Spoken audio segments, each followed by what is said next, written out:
चिराग पासवान अपनी बात रख रहे हैं, सुन लेते, क्योंकि उनको हमने सुना ही नहीं है इस पूरे घटनाक्रम के दौरान।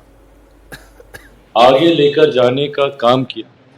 जिस तरीके से जंगल राज के दौर से बिहार को निकालकर आज एक स्थिर व्यवस्था में लाने का कार्य मुख्यमंत्री नीतीश कुमार जी के द्वारा किया गया। यकीनन सम्राट जी के नेतृत्व में हमारी एनडीए की ये सरकार उनके इन कार्यों को आगे लेकर जाएगी। मेरे प्रधानमंत्री के विकसित भारत के सपने को पूरा करने के लिए बिहार का विकसित राज्य बनना ज़रूरी है। उस दिशा में हम सब मिलकर काम करेंगे।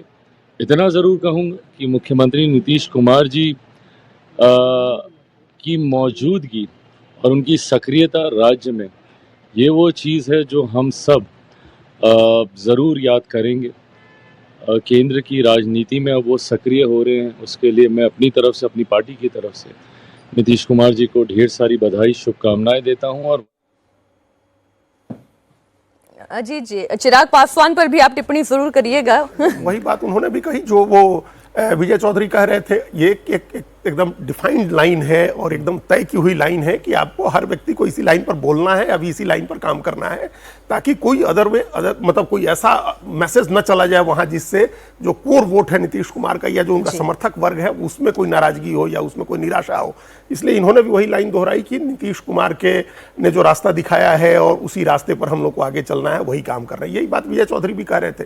और जो मीनाक्षी जी ने पूछा कि एक तो अनुभव और उम्र, इन सब में विजय चौधरी बड़े हैं, पुराने नेता भी रहे हैं, लेकिन जब मुख्यमंत्री चुन दिए गए सम्राट चौधरी और वो बिहार विधानसभा की सबसे बड़ी पार्टी के नेता चुने गए, उसके बाद एनडीए विधायक दल के नेता चुने गए, तो उनके साथ काम करने में किसी को कोई परेशानी नहीं होगी। और ये दूसरी बात इसमें क्या है कि चाहे विजय चौधरी हो या विजय सिन्हा हो या जो भी व्यक्ति हो, वो अपनी सीमाओं को जानता है। बिहार की राजनीति में जो उनकी सीमाएं हैं उनको पता है कि वो नेतृत्व नहीं कर सकते हैं। मतलब सामाजिक समीकरण के हिसाब से हम उनकी योग्यता पर कोई बात नहीं कर रहे हैं, लेकिन उनको पता है कि बिहार का सामाजिक समीकरण ऐसा है कि उनके हाथ में कमान नहीं आ सकती है, वो नेतृत्व नहीं कर सकते। तो जो नेतृत्व मिला जिसको, उसके साथ लेकिन सर ये तालमेल बनाने की जिम्मेदारी मुख्यमंत्री पर ज्यादा है या ये तालमेल बनाने की जिम्मेदारी जो जेडीयू के पार्टी के इतर जो पीछे के चेहरे हैं और जो केंद्र में बीजेपी के चेहरे हैं उनकी जिम्मेदारी समन्वय के लिए ज्यादा है? बिल्कुल उसमें दो ही चेहरे हैं। देखिए उसमें दो ही चेहरे हैं जो आपने इशारा किया। केंद्र की तरफ से जो समन्वय देखने का काम कर रहे हैं, दो चेहरे हैं, राजीव रंजन सिंह और ललन सिंह और संजय झा का। एक राष्ट्रीय कार्यकारी अध्यक्ष हैं और एक राष्ट्रीय अध्यक्ष रह चुके हैं। तो इन दोनों की जिम्मेदारी बनती है, निश्चित रूप से बनती है, और एक सम्राट चौधरी की जिम्मेदारी है। लेकिन बिहार की बात करें, अगर पटना की बात करें, तो वहां विशुद्ध रूप से यह जिम्मेदारी मुख्यमंत्री की होगी, सम्राट चौधरी। एक तस्वीर सर दिखा दें, इस वक्त जेपी नड्डा इस तस्वीर में दिखाई दे रहे हैं।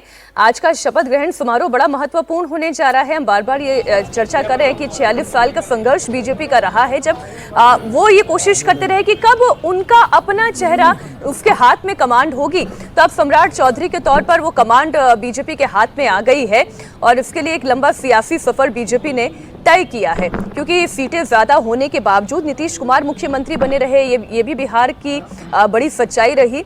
जेपी नड्डा फिलहाल इस तस्वीर में दिखाई दे रहे। एक बार नीतीश जी जानकारी दे दी, शपथ ग्रहण समारोह में आज कौन कौन शामिल होने जा रहा है, कितना भव्य शपथ ग्रहण समारोह को बनाया जाएगा?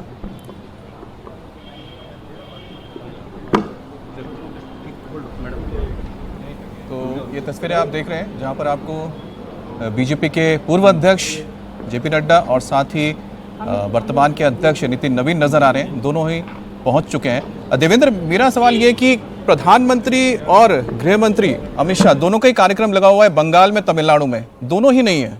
जी हाँ बिल्कुल। एक तो ऐसा कोई खास वजह नहीं, खास वजह इस लिहाज से कि क्योंकि बहुत छोटा गठन ही होना था, पूरी की पूरी सरकार का शपथ ग्रहण समारोह नहीं होना था। तो उस कंडीशन में तय किया गया कि जो आपके पॉलिटिकल कार्यक्रम सब लगे हुए उसी को किया जाए। छोटा समारोह, जैसे मान लीजिए गांधी मैदान में इस समारोह को भव्य पैमाने पर अगर करना होता, बड़ी भीड़ आई होती, तो उस समय ये जरूर ये नेता जाते, पीएम मोदी तो जाते ही जाते। क्यों नहीं किया गया कि गांधी मैदान में नहीं रहा? बहुत ही इसको हम कह सकते हैं सिंपल, साधारण तरीके से किया जा रहा है। उस लिहाज से कि अभी मंत्रिमंडल को लेकर बहुत सारी चीजें अभी बाकी हैं, उसमें बहुत सारी चीजें बातचीत होनी है और इस समय जरूरी ये था कि पहले नेतृत्व परिवर्तन हो जाए। एक बार जब नेतृत्व परिवर्तन हो जाए तो और वो नेता चुनाव से फ्री हो जाए तो उसके बाद फिर बाकी चीजें कर ली जाएंगी। ये काम भी इतना आसान नहीं था अमित, तो इसलिए ज्यादा फोकस ज्यादा उठ जाए। जैसे गृहमंत्री अमित शाह जब बंगाल से दिल्ली आए तो शुक्रवार रात बैठ के उन्होंने सम्राट चौधरी के नाम को फाइनल किया था। मुझे लगता है कि बहुत सहज एक हस्तांतरण हो रहा है, मतलब स्मूथ ट्रांजिशन। यही वजह है कि यहाँ पर आप देख रहे हैं कि बहुत ही साधारण तरीके से किया जा रहा है। विनोद जी, आप अपनी राय रखना चाहेंगे? प्रधानमंत्री मोदी भी इसमें नहीं है, गृह मंत्री अमित शाह भी नहीं है, और बहुत ही एक साधारण तरीके से, बहुत सिंपल तरीके से किया जा रहा है पूरा। नहीं, मुझे लगता है जो देवेंद्र कह रहे हैं मैं उसी बात में थोड़ी एक चीज़ और जोड़ूंगा कि ये बात सही है कि बहुत जटिलताएं हैं। स्मूथ ट्रांजैक्शन है लेकिन जटिलताएं हैं। मंत्रियों को, विभाग का बंटवारा, जनता दल यू से कौन बनेगा, बीजेपी से कौन आएगा, बहुत सारी चीज़ें हुए, वो निटी ग्रिटी सुलझानी है। दूसरी बात ये, मुझे लगता है कहीं ना कहीं बीजेपी का शीर्ष नेतृत्व इसको इसलिए बड़ा उत्सव नहीं बना रहा है। हालांकि बनाना चाहिए था क्योंकि पहली बार मुख्यमंत्री बन रहा है बीजेपी का, लेकिन चूंकि नीतीश कुमार से आप सरकार ले रहे हैं, आप चुनाव जीत के अपना मुख्यमंत्री नहीं बना रहे हैं, तो नीतीश कुमार से अब सरकार ले रहे हैं तो वो उनके वोटर को ये मैसेज नहीं देना चाहता है कि हम बहुत खुश होकर के हमने आपसे सरकार ले ली, तो उसको बहुत स्मूथली वो जो है सहज भाव में करना चाह रहे हैं। इसके बाद हो सकता है जब मंत्रियों के शपथ ग्रहण हो, शायद वो आयोजन भव्य कर दिया जाए, उसमें प्रधानमंत्री और दूसरे गृह मंत्री और दूसरे नेता जाएं, तो बाद में वो ज्यादा उसमें सहजता रहेगी।